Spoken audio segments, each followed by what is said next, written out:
When you donate blood, you are truly giving someone the gift of life. But did you ever stop and think about what happens to that blood from the time it leaves your arm to the time of patient transfusion?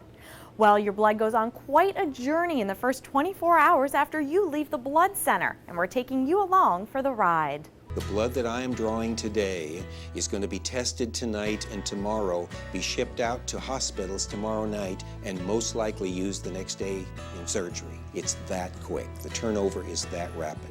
How does it happen?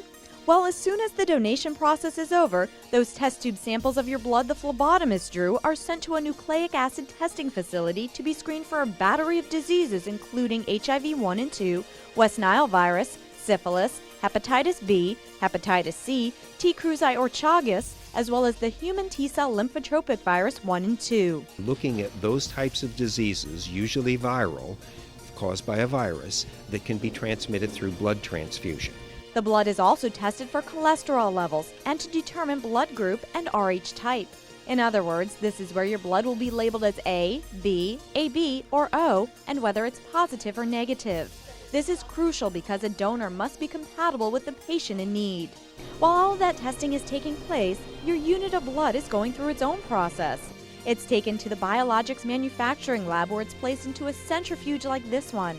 This spinning motion forces the blood to separate into 3 different components: red blood cells, platelets, and plasma. So it's real tricky to spin it just at the right speed to push the heavy red blood cells and white blood cells to the bottom of the bag, but leave these small platelet cells suspended like snowflakes in the plasma.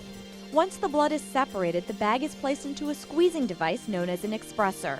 At the end of the process, the red blood cells remaining in one bag, the plasma going to another bag, and the platelet cells ending up in a third bag, and thus we can basically take care of 3 different patients with that one blood donation. The components are then stored in their own area depending on needs. For instance, platelets must be kept at room temperature and must be used within 5 days. Plasma can be stored for up to a year. Red blood cells are housed in refrigerators and can be stored for 42 days. But as you can see, they usually don't last that long.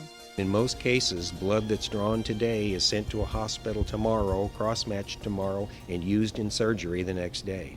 When a hospital needs a blood product, it's packed up and immediately shipped over to that medical facility.